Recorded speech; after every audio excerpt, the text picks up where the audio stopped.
சாகா வழங்கும் spoken English course.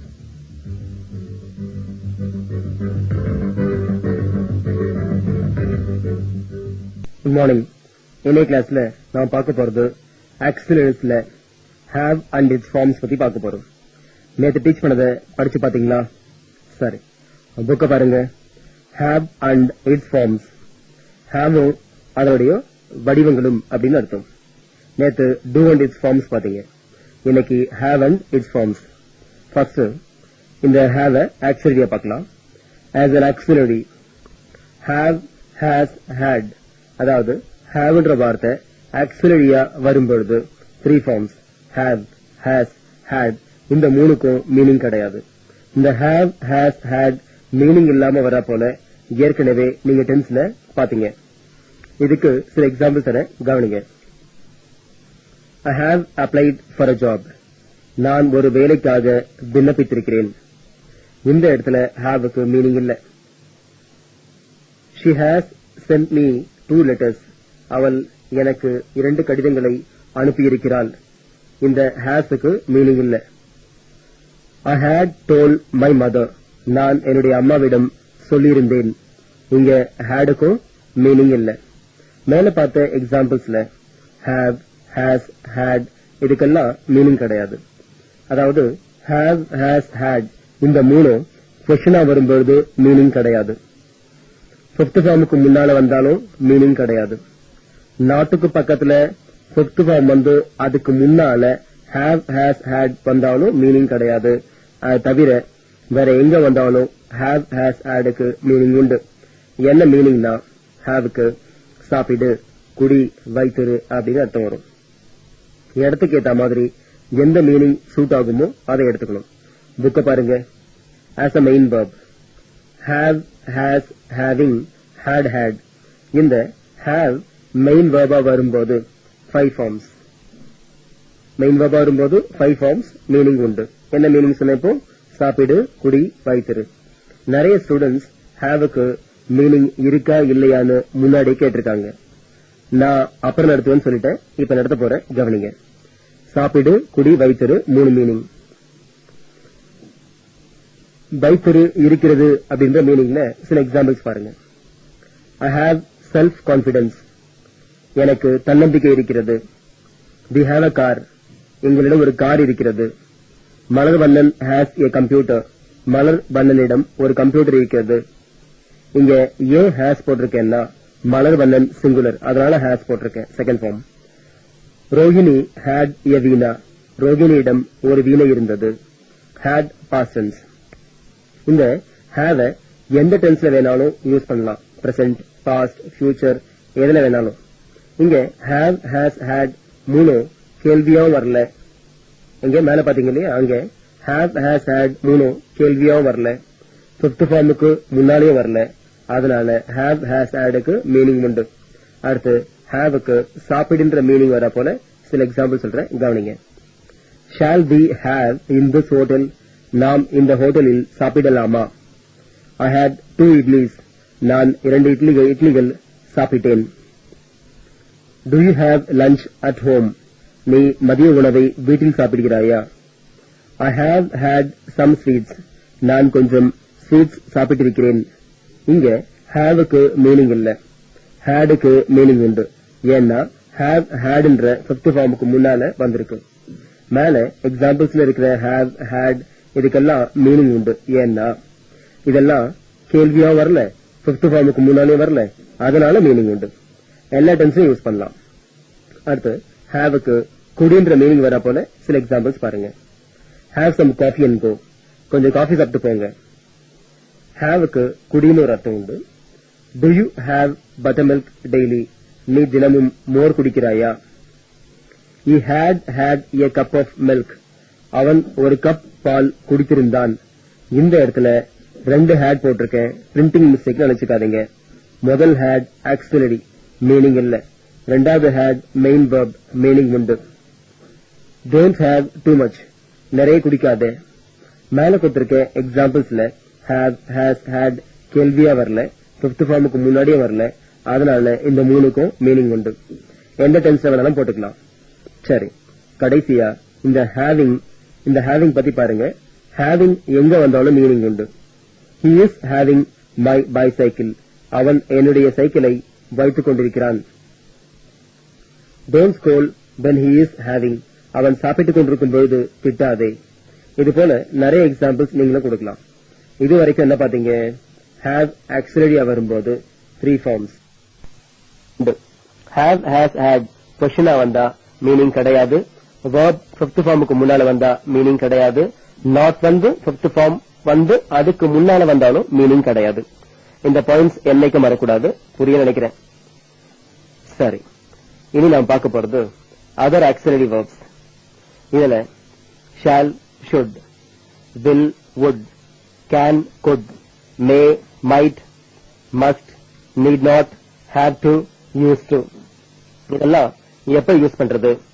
இதுக்கெல்லாம் முன்னால என்ன வரும், பின்னால என்ன வரும், இதுக்கெல்லாம் மீனிங் உண்டா, உண்டுனா என்ன, தமிழ்ல என்ன, இது போல பல முக்கியமான விஷயங்களை இந்த பாடத்தில் தெரிஞ்சுக்க போறீங்க. ஃபர்ஸ்ட் நாம ஷால் எடுத்துக்கலாம். ஷால் நாம ஏற்கனவே ஃபியூச்சர் டென்ஸ்ல பார்த்தோம். புக்க பாருங்க. Uses of shall. Shall is used to refer future tense. It can be used for both singular and plural.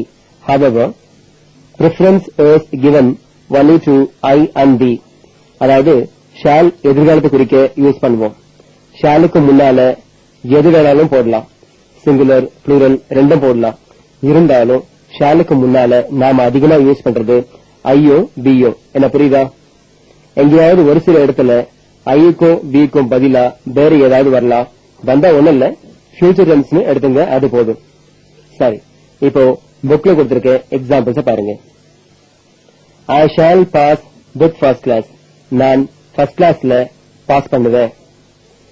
We shall go there next week. நாங்க அடுத்த வாரம் அங்க போவோம். Shall I open the door? நான் கதவை திறக்கலாமா? இது போல shall யூஸ் பண்ணி எத்தனை சென்டென்ஸ் வேணாலும் ஃபார்ம் பண்ணலாம்.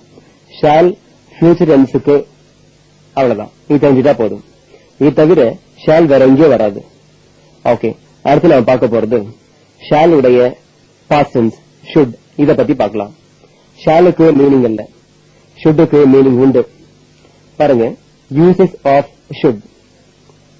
ஷுட்ன்ற வார்த்தையின் உபயோகங்கள் அப்படின்னு அர்த்தம். இந்த ஷுட்ன்ற வார்த்தை எப்பெல்லாம் யூஸ் ஆகும்னு பார்க்கலாம். ஷுட்டுடைய ஃபர்ஸ்ட் யூஸ பாருங்க. எங்க யூஸ் ஆகும்? Indirect speech. அதாவது இன்டைரக்ட் ஸ்பீச்ல யூஸ் ஆகும். இன்டைரக்ட் ஸ்பீச் கவனிங்க.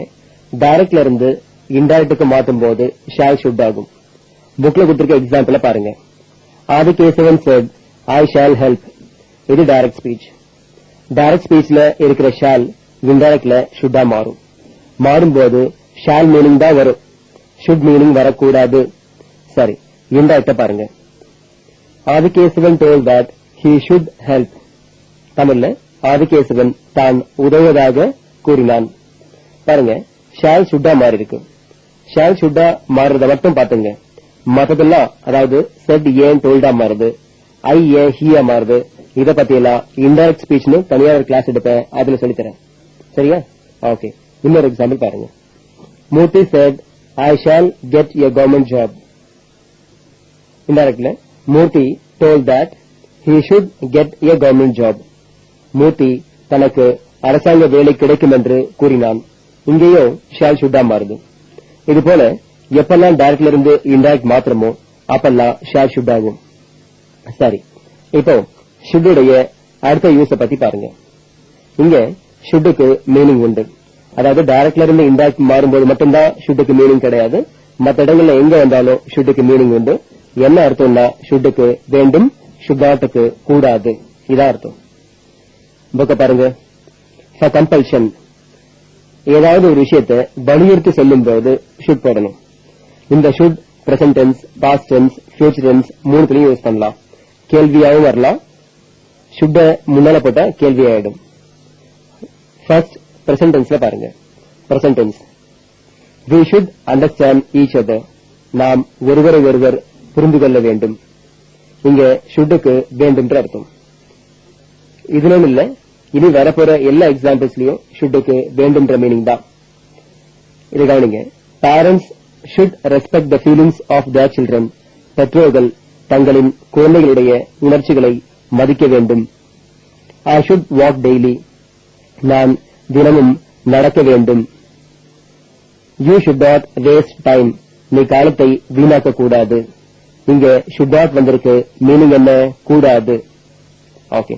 You should not travel in the bus without ticket. நீ பஸ்ஸில் டிக்கெட் இல்லாமல் பயணம் செய்யக்கூடாது. இது போல பல உதாரணங்கள் சொல்லிட்டே போலாம். அடுத்து should பாசிங்ஸ்ல எப்படி வருதுன்னு பாருங்க. should பாசிங்ஸ்ல வரும்போது shouldக்கு பக்கத்துல have, shouldக்கு பக்கத்துல have, அதுக்கு பக்கத்துல verb fifth ஃபார்ம்ல வரணும். அதாவது should have fifth ஃபார்ம் இந்த ஆர்டர்ல வரணும்.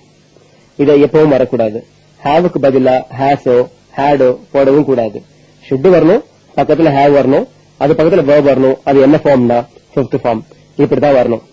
அப்புறம் நடந்து முடிஞ்ச விஷயத்துக்கு தான் இதை யூஸ் பண்ணணும். எப்படி? நடந்து முடிஞ்ச விஷயம் தான், ஏன்னா past tense. சரி, புக்க பாருங்க. You should have asked me. நீ என்னை கேட்டிருக்க வேண்டும். You should have asked me என்ன அர்த்தம்? நீ என்னை கேட்டிருக்க வேண்டும். We should have told them yesterday itself. நாம் நேற்றே அவர்களிடம் சொல்லியிருக்க வேண்டும். I should have finished it before July. நான் இதை ஜூலைக்கு முன்னால் முடித்திருக்க வேண்டும். இதெல்லாம் எப்படி வருது பாருங்க. கேட்டிருக்க வேண்டும், சொல்லியிருக்க வேண்டும், முடித்திருக்க வேண்டும். தமிழ்ல இப்படிதான் வரும். இதே நெகட்டிவ், அதாவது ஷுட்டுக்கு பக்கத்துல நாட் போட்டு எக்ஸாம்பிள் சொல்றேன், கவனிங்க. Police should not have arrested her. Police அவளை கைது செய்திருக்க கூடாது. You should not have beaten him. நீ அவனை அடித்திருக்க கூடாது. இது போல நாட் வந்தா செய்திருக்க கூடாது, அடித்திருக்க கூடாது, சொல்லியிருக்க கூடாது, பார்த்திருக்க கூடாது. இப்படிதான் தமிழ்ல மீன் பண்ணிக்கிறோம். should not வரதுனால கூடாது அப்படின்ற மீனிங் வரும். சோ இது போல எங்க should have fifth ஃபார்ம் வந்தாலும் should not have fifth form வந்தாலும் மேல எக்ஸாம்பிள்ஸ்ல பார்த்த மாதிரி தான் எடுத்துக்கணும். என்ன புரியுதா? இப்போ இதே should ஃபியூச்சர் டென்ஸ்ல வரும்போது எப்படி வரும் பாருங்க. Future tense. I should go to employment office next week. நான் வேலைவாய்ப்பு அலுவலகத்திற்கு அடுத்த வாரம் போக வேண்டும். அடுத்த வாரம் செய்ய போறத சொல்லும் போது should யூஸ் பண்ணலாம். அதாவது ஃபியூச்சர் டென்ஸ்லயும் யூஸ் பண்ணலாம். இத பாருங்க. You should not forget to bring hall ticket. நீங்கள் ஹால் டிக்கெட் கொண்டு வர மறக்க கூடாது. We should not be in America after 5 years. நாம் 5 வருடங்களுக்கு பிறகு அமெரிக்காவில் இருக்கக்கூடாது. இது போல நிறைய எக்ஸாம்பிள்ஸ் கொடுக்கலாம். என்ன புரியுதா? இதே should கொஸ்டினாவும் மாத்தலாம். Should I write the exam in English? நான் தேர்வை ஆங்கிலத்தில் எழுத வேண்டுமா? Should Veerappan surrender? வீரப்பன் சரணடைய வேண்டுமா? Should India import goods? India பொருட்களை இறக்குமதி செய்ய வேண்டுமா? இது போல எத்தனை கொஸ்டின்ஸ் வேணாலும் கேட்கலாம். should முன்னால போட்டா கொஸ்டின் கிடைக்கும். என்ன புரியுதா? should வேண்டும், should not கூடாது. should present, past, future எல்லாத்துக்கும் யூஸ் பண்ணலாம். கொஸ்டினாவும் யூஸ் பண்ணலாம். இப்போ நாம அடுத்து பார்க்க போறது will. புக்க பாருங்க. uses of will. It is used to refer future tense for both singular and plural. அதாவது will எதிர்காலத்தை குறிக்க பயன்படுத்தலாம். சிங்குலருக்கும் யூஸ் பண்ணலாம், ப்ளூரலுக்கும் யூஸ் பண்ணலாம். இந்த will ஏற்கனவே டென்ஸ் என்ற பாடத்துல, அதாவது ஃபியூச்சர் டென்ஸ்ல பாத்தீங்க. அங்க அதுக்கு மீனிங் இல்ல. இந்த will 4 இடங்கள்ல வெவ்வேறு மீனிங்ல வரலாம். கவனிங்க.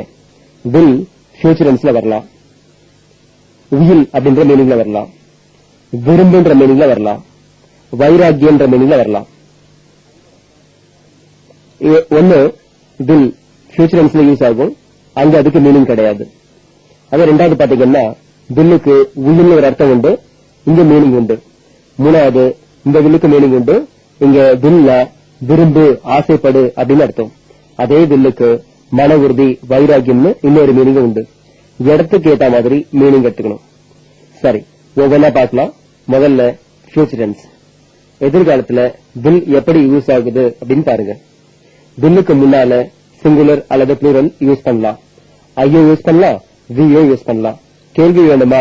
வில்ல முன்னால போட்டா கேள்வி கிடைச்சிரும். எக்ஸாம்பிள்ஸ் பாருங்க. Mahesh Boopathi will get gold medal. Mahesh Boopathi தங்க பதக்கம் பெறுவார். DMK will win only 16 seats. DMK 16 இடங்கள் மட்டுமே ஜெயிக்கும். Don't worry, you will speak English fluently after this course. கவலைப்படாதே, இந்த பயிற்சிக்கு பிறகு நீ சரளமாக ஆங்கிலம் பேசுவாய். இதுக்கெல்லாம் கேள்வி வேணுமா? பில்ல முன்னால போட்ட கேள்வி கிடைச்சிடும். I will come to see you. நான் உன்னை பார்க்க வருவேன். இது போல பில்லுக்கு முன்னால ஐயும் போடலாம், வியும் போடலாம். புரியல நினைக்கிறேன்.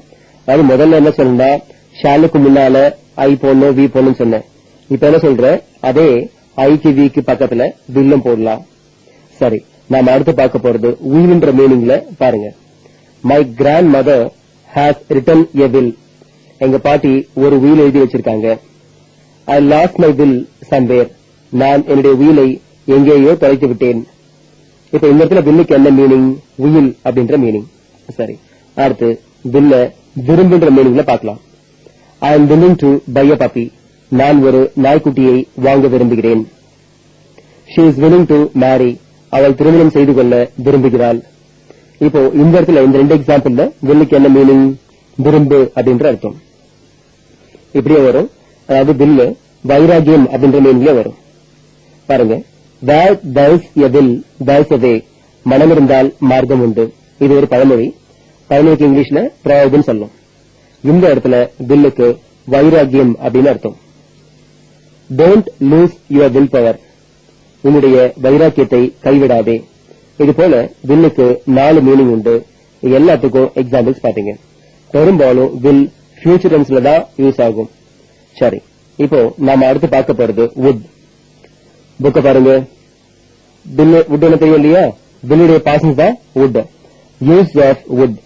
வுட்ன்ற வார்த்தையை எங்கெல்லாம் யூஸ் பண்ணணும்ன்றத பாருங்க. வுட்டுடைய பயன்களை ஒவ்வொன்னா பாருங்க. First use in indirect speech. அதாவது இன்டைரக்ட் ஸ்பீச்ல எப்படி யூஸ் பண்றதுன்னு பாருங்க. Examples: my boss said I will dismiss you. இது டைரக்ட் ஸ்பீச். இன்டைரக்ட்ல my boss told that he would dismiss me. என்னுடைய பாஸ் என்னை டிஸ்மிஸ் செய்வேன் என்று கூறினார். இங்க டைரக்ட்ல இருக்க வில் இன்டைரக்ட்ல உட்டா மாறி இருக்கு. வில் உட்டா மாறியதால அர்த்தம் மாற நினைச்சுக்காதீங்க. வில் இருந்தா என்ன மீனிங்கோ அதே மீனிங் தான் உட் இருந்தாலும். இன்னொரு விஷயம், உட்டுக்கு மீனிங் கிடையாது, ஷுட்டுக்கு மீனிங் உண்டு. ஷுட்னா என்ன அர்த்தம்? வேண்டும் அப்படின்னு அர்த்தம். ஆனா ஷுட் போல உட்டுக்கு மீனிங் சொல்ல முடியாது. சரி, அடுத்த எக்ஸாம்பிள் பாருங்க. A doctor said there will be no problem for you. Indirectly, a doctor told that there would be no problem for me. ஒரு டாக்டர் எனக்கு பிரச்சனை ஏதும் இருக்காது என்று கூறினார். இங்கேயும் வில் இன்டைரக்ட்ல உட்டா மாறி இருக்கு. மீனிங் என்ன? வில் மீனிங் தான் எடுத்துக்கணும். இது போல எப்ப டைரக்ட்ல வில் வந்தாலும் உட்டா மாத்திடணும். மேல கொடுத்திருக்க எக்ஸாம்பிள்ல மற்றதெல்லாம் ஏன் மாறுதுன்னு நான் இன்னொரு கிளாஸ்ல டீச் பண்ணுவேன். நீங்க பாத்துக்க வேண்டியது வில் உட்டாகுதா அதை பார்த்தா போதும். சரி, இப்போ உட்டுடைய அடுத்த யூஸ் பத்தி பாருங்க. To make polite question. பணிவான அல்லது தாழ்மையான கேள்விகளை கேட்கறத பத்தி பாருங்க. அதாவது ஒருத்தர் கிட்ட உதவி எதிர்பார்த்து கேட்கிற கேள்விக்கு உட்டு போட்டு ஆரம்பிச்சா நல்லா இருக்கும். எக்ஸாம்பிள் பாருங்க. would you move a bit? நீங்கள் கொஞ்சம் நகர முடியுமா? இந்த இடத்துல உட்டுக்கு மீனிங் கிடையாது. பட் எதை குறிக்குதுன்னா பணிவை குறிக்குது. would you allow me get inside? நான் உள்ளே போக நீங்கள் அனுமதிக்க முடியுமா? would you tell me where the reservation counter is? Reservation counter எங்கே இருக்கிறது என்று சொல்ல முடியுமா? இது போல உதவி எதிர்பார்த்து கேட்கறதுக்கு would யூஸ் பண்ணலாம். சிலர் would you please know ஆரம்பிக்கிறாங்க. பிளீஸ் போன்ற கட்டாயம் இல்ல, போட்டாலும் தப்பு இல்ல. அடுத்து இதே would இறந்த காலத்துல வழக்கமா இருந்த செயலை பத்தி இப்ப சொல்றதுக்கும் யூஸ் ஆகும். கவனிங்க. for past habits இறந்த கால வழக்கங்களை குறிக்கிறதுக்கும் இதை யூஸ் பண்ணலாம். those days we would cut the class and go to movie.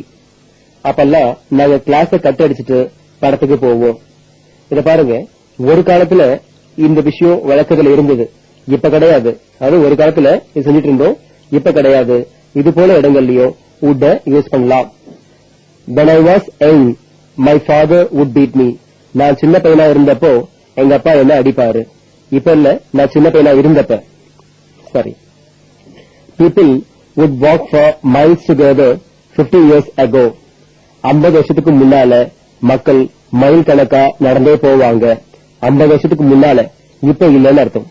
இது போல இறந்த காலத்துல வழக்கமா இருந்த செயலை பத்தி இப்ப சொல்லும் போது would யூஸ் பண்ணுவோம். சரியா? would உடைய அடுத்த யூஸ பாருங்க. ஃபார் willingness, அதாவது விருப்பத்தை தெரிவிக்கிறதுக்கும் would யூஸ் பண்ணலாம். இந்த இடத்துல would like to இந்த 3 வார்த்தைகளையும் ஒன்னா சொல்லணும். இதை யூஸ் பண்ணி பேசினா ரொம்ப டீசெண்டா இருக்கும், பிளீசிங்காவும் இருக்கும். எக்ஸாம்பிள் பாருங்க. I would like to continue my studies. நான் என்னுடைய படிப்பை தொடர விரும்புகிறேன். would like to மூணு சேர்ந்து விரும்புகிறேன் அப்படின்னு அர்த்தம் வரும். would you like to have anything? நீ ஏதாவது சாப்பிட விரும்புகிறாயா? would முன்னால போட்டா கேள்வி கிடைச்சிடும். we would like to advise you. நாங்கள் உங்களுக்கு அறிவுரை கூற விரும்புகிறோம்.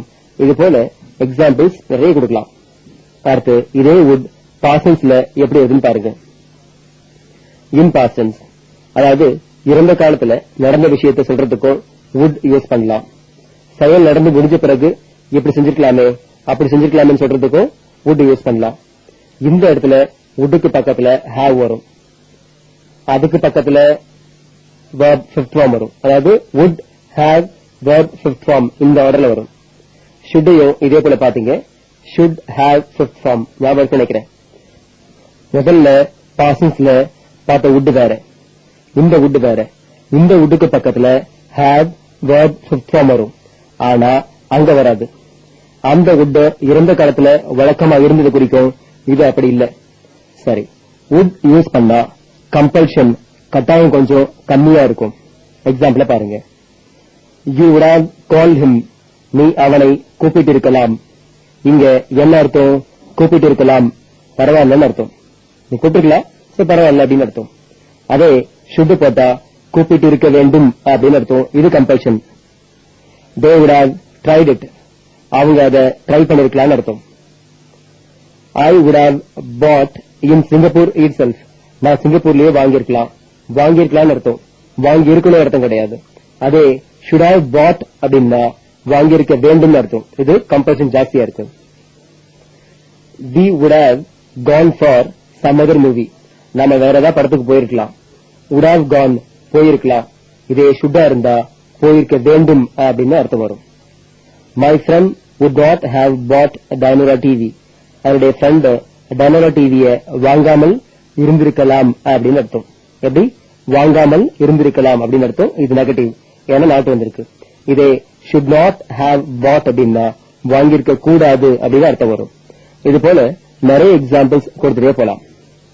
would இது போல ஃபங்க்ஷன் ஆகிறத நியூஸ் பேப்பர்ஸ்ல அடிக்கடி நீங்க பார்க்கலாம். இன்னொரு முக்கியமான விஷயம், woodக்கு பக்கத்துல haveக்கு பதிலா hasஓ hadஓ வராது, வரக்கூடாது. woodக்கு முன்னால சிங்குலர் இருந்தாலும் plural இருந்தாலும் woodக்கும் shouldக்கும் பின்னால have plus verb fifth form இந்த ஆர்டர் தான் வரணும். புரியுதா? மேல பார்த்து இந்த 5 இடங்களை தவிர வேற எங்கேயும் wood யூஸ் பண்ண முடியாது. சரி, இன்னைய கிளாஸ்ல நாம இதுவரைக்கும் என்னென்ன பார்த்தோன்றத பிரீஃபா ஒரு முறை சொல்றேன், கவனிங்க. ஃபர்ஸ்ட் have பார்த்தோம். have ஆக்சிலரியா வரும்போது 3 ஃபார்ம்ஸ். have, has, had மூணுத்துக்கும் மீனிங் கிடையாது. அதே மெயின் வெர்ப் வரும்போது மீனிங் உண்டு, 5 ஃபார்ம்ஸ். அடுத்து shall பார்த்தோம், shouldம் பார்த்தோம். shouldனா வேண்டும், should notனா கூடாது. should present, past, future எல்லாத்துலயும் யூஸ் பண்ணலாம்னு பாத்தீங்க. அடுத்து will எங்க யூஸ் பண்றது, எப்ப யூஸ் பண்றது இதெல்லாம் பாத்தீங்க. would எங்கெல்லாம் யூஸ் பண்றதுன்னு பாத்தீங்க. இதுக்கு மேல இன்னைய கிளாஸ்ல நடத்த நேரம் இல்ல, நான் எக்ஸசைஸ்ல என்ன செய்ய சொல்லிருக்கணும் அதெல்லாம் செஞ்சு பாருங்க. சோ இதோட இன்னைய கிளாஸ் முடிக்கலாம். see you tomorrow. thank you. இன்னும் நிறைய தெரிஞ்சுக்கணும்னா என்னுடைய வீடியோ சிடியை வாங்கி பாருங்க, ரொம்ப யூஸ்ஃபுல்லா இருக்கும். இந்த சிடிஸ் இல்லாம நீங்க என்கிட்ட நேரடியாவும் கத்துக்கலாம், ஆன்லைன்ல அதாவது ஸ்கைப் மூலமாவும் கத்துக்கலாம், அல்லது மொபைல் வழியாவும் கத்துக்கலாம். டீடைல்ஸ் வேணும்னா என்னுடைய மொபைல் நம்பருக்கு கால் பண்ணுங்க. 9444262000 அல்லது லேண்ட்லைன் நம்பர் 24333325க்கு கால் பண்ணுங்க. நம்ம வெப்சைட் வந்து www.sagaenglish.in. அட்ரஸ் வந்து 568 அண்ணா சாலை, தேனாம்பேட்டை, சென்னை 18.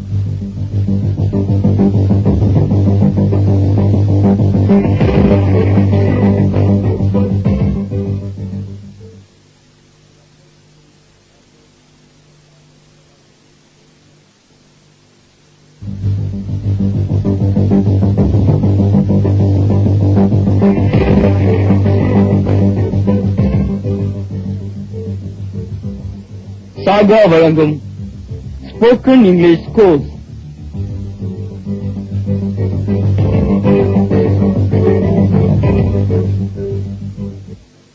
மார்னிங். இன்னைக்கு கிளாஸ்ல நான் பார்க்க போறது ஆக்சிலரிஸ்ல can, could, may, might, must இதெல்லாம் எங்க யூஸ் பண்றது, எப்ப யூஸ் பண்றதுன்னு பார்க்க போறோம். நேற்றுக்கு இதுல படிச்சீங்களா? முதல்லயே நான் அர்த்தத்துக்கும் நாம இங்கிலீஷ் பேசுறதுக்கோ எழுதுறதுக்கோ சம்பந்தம் இருக்குன்னு சொன்னேன். சம்பந்தம் என்ன நினைச்சுக்காதீங்க. இந்த கோர்ஸ்ல படிச்சுக்கிட்டு இருக்கும்போது news paper, magazines, stories, fictions, novels இதெல்லாம் படிக்காதீங்கன்னு ஏற்கனவே சொன்னேன். ஏன்னா பேப்பர்ல அல்லது புக்ல ஒரு சென்டென்ஸ படிக்க முயற்சி பண்ணும்போது அதுல நான் நடத்திய பாடம், நடத்த போற பாடம் இது ரெண்டும் கலந்து வரும். நடத்திய பாடத்திலிருந்து ஏதாவது ஒரு விஷயம் வந்தா புரிஞ்சுப்பீங்க, நடத்த போற பாடத்திலிருந்து ஏதாவது ஒரு விஷயம் வந்தா புரிஞ்சுக்க முடியாது இல்லையா? அதனால நான் எல்லாத்தையும் முடிக்கிற வரைக்கும் கொஞ்சம் வெயிட் பண்ணுங்க. அது வரைக்கும் நான் நடத்துறத மட்டும் படிங்க, எக்ஸசைஸ்ல சொல்றதை மட்டும் செஞ்சு பாருங்க. என்ன புரியுதா? சரி, விஷயத்துக்கு வரலாம். கேன் பத்தி பாருங்க. Use of can. கேன்ன்ற வார்த்தையுடைய பயன்கள் என்னன்னு பாருங்க. ஃபார் எபிலிட்டி, முடியும்னு சொல்றதுக்கு கேன் போடலாம், முடியாதுன்னு சொல்றதுக்கு கெனாட் போடலாம். கேன முன்னால போட்டா முடியுமான்ற கேள்வி கிடைக்கும். இப்போ எக்ஸாம்பிள்ஸ் பாருங்க. You can speak English ஃப்ளூவென்ட்லி. நீ ஆங்கிலம் சரளமாக பேச முடியும். You can do anything. உன்னால் எதையும் செய்ய முடியும். இதையே கேன் இல்லாம ஏபிள்ன்ற வார்த்தையை போட்டு பேச முடியும். மீனிங் ஒண்ணுதான், கவனிங்க. You can speak English fluently or you will be able to speak English fluently. அடுத்து you can do anything. இத you are able to do anything னு சொல்லலாம். சோ இப்படி கேனுக்கு பதிலா able போட்டும் பேசலாம். சிலர் can, able ரெண்டுத்தையும் ஒரே வாக்கியத்துல யூஸ் பண்ணி பேசுறாங்க. இது தப்பு. அதாவது you can able to speak English fluently, you can able to do anything இப்படின்னு பேசுறாங்க. இது போல பேசக்கூடாது. என்ன புரியுதா? சரி, இப்போ கேனுக்கு கொடுத்திருக்க அடுத்த எக்ஸாம்பிள பாருங்க. I can play guitar. நான் கிட்டார் வாசிக்க முடியும். பிளேனா இங்க விளையாடுன்னு அர்த்தம் கிடையாது, வாசின்னு அர்த்தம். என்ன கேனுக்கு கொடுத்திருக்க எக்ஸாம்பிள்ஸ் புரியுதா? கெனாட்டுக்கு சில எக்ஸாம்பிள்ஸ் பார்க்கலாம், கவனிங்க. கெனாட்னா முடியாது அப்படின்னு அர்த்தம். மணி cannot do everything. பணத்தால் எல்லாவற்றையும் சாதிக்க முடியாது. You cannot understand girls. பெண்களை புரிந்து கொள்ள முடியாது. I cannot help you. நான் உனக்கு உதவ முடியாது. பாருங்க, எல்லா இடங்கள்லயும் முடியாதுன்னு அர்த்தம் வரும். அடுத்து இதே கேன் கொஸ்டினா வர போல சில எக்ஸாம்பிள்ஸ் பார்க்கலாம். இங்க கேனுக்கு முடியுமான்னு அர்த்தம் கிடைக்கும். Can you count the stars? நீ நட்சத்திரங்களை எண்ண முடியுமா? Can you count the stars என்ன அர்த்தம்? நீ நட்சத்திரங்களை எண்ண முடியுமா? Can Sarathkumar win the election? Sarathkumar தேர்தலில் ஜெயிக்க முடியுமா? Can I apply for that job? நான் அந்த வேலைக்கு விண்ணப்பிக்க முடியுமா? இது போல எத்தனை கொஸ்டின்ஸ் வேணாலும் கேட்கலாம். என்ன கேட்டாலும் முடியுமான்ற அர்த்தம் தான் வரும். என்ன புரியுதா? அடுத்து நான் பார்க்க போறது இதே கேன பணிவான கேள்விகளுக்கும் யூஸ் பண்ணலாம். புக்க பாருங்க. For less polite question. பொலைட்னா பணிவான அல்லது தாழ்மையான அர்த்தம். கேன்ன்ற வார்த்தையை உதவி எதிர்பார்த்து கேட்கும் போது யூஸ் பண்ணலாம். என்ன ஒண்ணு, இந்த கேன் ரொம்ப தாழ்மையான கேள்வின்னு சொல்ல முடியாது, ஓரளவுக்கு தாழ்மையா இருக்கும், அவ்வளவுதான். எக்ஸாம்பிள் பாருங்க. Can I have Pepsi? எனக்கு ஒரு பெப்சி தாங்க அப்படின்னு கடைக்காட்ட கேக்குறீங்க. பாருங்க, ஒரு கடைக்காரர்கிட்ட ஒரு பொருளை கேட்கும் போது ரொம்ப பொலைட்டா கேட்கணுன்ற அவசியம் கிடையாது. ஏன்னா காசு தரீங்க, ஒரு பொருள் தராரு. இந்த இடத்துல கேன் போட்டா போதும். Can you lend me your calculator? உன் கால்குலேட்டரை கொஞ்சம் இரவல் தர முடியுமா? ஃப்ரெண்டு கிட்ட அவன் கால்குலேட்டர் கேட்கும்போது ரொம்ப பொலைட்டா கேட்கணுன்ற அவசியம் கிடையாது. கொஞ்சம் உரிமையோட கேட்கலாம், ஏன்னா ஃப்ரெண்ட் இல்லையா, அதனால கேனே போடுங்க. இன்னொரு எக்ஸாம்பிள் பாருங்க. Can you stop talking? பேசுவதை நிறுத்த முடியுமா? டீச்சர் கிளாஸ்ல ஸ்டூடெண்ட்ஸை பார்த்து கேட்கும் போது கேன் போடலாம், ஏன்னா டீச்சர் ஸ்டூடெண்ட்ஸ் கிட்ட பணிவா கேட்கணுன்ற கட்டாயம் கிடையாது. இது போல இடத்துக்கு ஏத்த மாதிரி கேன் போடுறதோ அல்லது வேற ஏதாவது போடுறதோ போடணும். நான் புரியுதா? இதுவரைக்கும் கேன்ல என்ன பாத்தீங்க? கேன்னா முடியும், கேனாட்னா முடியாது. கேன முன்னால போட்டா கேள்வி கிடைச்சிரும். எல்லாத்துக்கும் எக்ஸாம்பிள்ஸ் பாத்தீங்க. அடுத்து நாம் பார்க்க போறது யூஸ் ஆஃப் குட். புக்க பாருங்க. அதாவது குட் எங்கெல்லாம் எப்பெல்லாம் யூஸ் பண்றதுன்னு பார்க்க போறோம். கேனுடைய பாசஸ் தான் குட். இந்த குட்டுக்கு சில இடங்கள்ல மீனிங் உண்டு, சில இடங்கள்ல மீனிங் கிடையாது. எக்ஸாம்பிள்ஸ் பார்க்கும்போது அதை நீங்களே புரிஞ்சுப்பீங்க. குட்டுடைய முதல் யூஸ், அதாவது ஃபர்ஸ்ட் யூஸ் பாருங்க, இன் இன்டைரக்ட் ஸ்பீச். இன்டைரக்ட்ல இது யூஸ் ஆகும். எக்ஸாம்பிள் பாருங்க. You can see the god said கல்கி. இது இன்டைரக்ட்ல கல்கி told that we could see the god. கல்கி நாம் கடவுளை பார்க்க முடியும் என்று கூறினார். கேன் இன்டைரக்ட்ல குட்டா மாறுது. இது போல மாறும்போது கேன் மீனிங் தான் வரும், குட் மீனிங் வராது. கேன் குட்டா மாறுத மட்டும் பாத்துங்க, மத்ததெல்லாம் ஏ மாறுது, எப்படி மாறுதுன்னு இன்னொரு கிளாஸ்ல டீச் பண்றேன். அடுத்த எக்ஸாம்பிள் பாருங்க. Banu said I can study IAS. இன்டைரக்ட்ல Banu told that she could study IAS. Banu தன்னால் IAS படிக்க முடியும் என்று கூறினாள். கேன் குட்டா மாறி இருக்கு, அவ்வளவுதான். இது போல எப்பெல்லாம் டைரக்ட்ல இருந்து இன்டைரக்டுக்கு மாத்திரமோ அப்பெல்லாம் கேன் குட் ஆகும். சரி, இப்போ குட்டுடைய அடுத்த யூஸ பத்தி பாருங்க. இன் பாஸ்ட் டென்ஸ், அதாவது பாஸ்ட் டென்ஸ்க்கு குட் யூஸ் பண்ணலாம். Can present tense, could past tense. Can முடியும், cannot முடியாது. குட் முடிந்தது, குட் நாட் முடியவில்லை. இந்த மீனிங்க எப்பவும் வரக்கூடாது. இறந்த காலத்துல ஏதோ ஒரு செயல் செய்ய முடிஞ்சது அப்படியா இருந்தா இங்க குட் யூஸ் பண்ணணும். இறந்த காலத்துல ஒரு செயல் செய்ய முடிஞ்சதுன்னா குட் யூஸ் பண்ணணும். அதே இறந்த காலத்துல ஒரு செயல் செய்ய முடியலன்னு சொல்லும் பொழுது குட் நாட் யூஸ் பண்ணணும். எக்ஸாம்பிள் பாருங்க. I could see everything clearly before 1992. 1992க்கு முன்னால் என்னால் எல்லாவற்றையும் தெளிவாக பார்க்க முடிந்தது. இந்த இடத்துல பாருங்க, குட்டுக்கு என்ன மீனிங்? முடிந்தது அப்படின்னு அர்த்தம். Politicians could cheat people 10 years ago. அரசியல்வாதிகள் 10 ஆண்டுகளுக்கு முன்னால் மக்களை ஏமாற்ற முடிந்தது. இறந்த காலத்துல முடிவுன்னு சொல்லும் போது குட்டு போடணும். As I was suffering from fever, I could not come yesterday. எனக்கு உடல்நலம் சரியில்லாதனால் நேற்று என்னால் வர முடியவில்லை. I could not get scholarship this time. நான் இந்த முறை உதவித்தொகை வாங்க முடியவில்லை. இறந்த காலத்துல ஒரு விஷயம் முடியலன்னா could not போடணும். முடிஞ்சதுன்னு சொன்னா குட் போடணும். இந்த இடத்துல குட்டுக்கு மீனிங் உண்டு. இந்த இடத்துல குட்டுக்கு பக்கத்துல verb first form மட்டும்தான் வரும். என்ன புரியுதா? சரி, அடுத்து நான் பார்க்க போறது குட் பொலைட் கொஸ்டினா எப்படி யூஸ் பண்றது அப்படின்னு பாருங்க. For very polite questions, மிகவும் தாழ்மையான அல்லது பணிவான கேள்விகளுக்கு இதை போடலாம். இங்கிலீஷ்லயே குட்டு தான் ரொம்ப தாழ்மையான கேள்வி. இங்க குட்டுக்கு மீனிங் கிடையாது. எக்ஸாம்பிள்ஸ் பாருங்க. Could you teach me maths?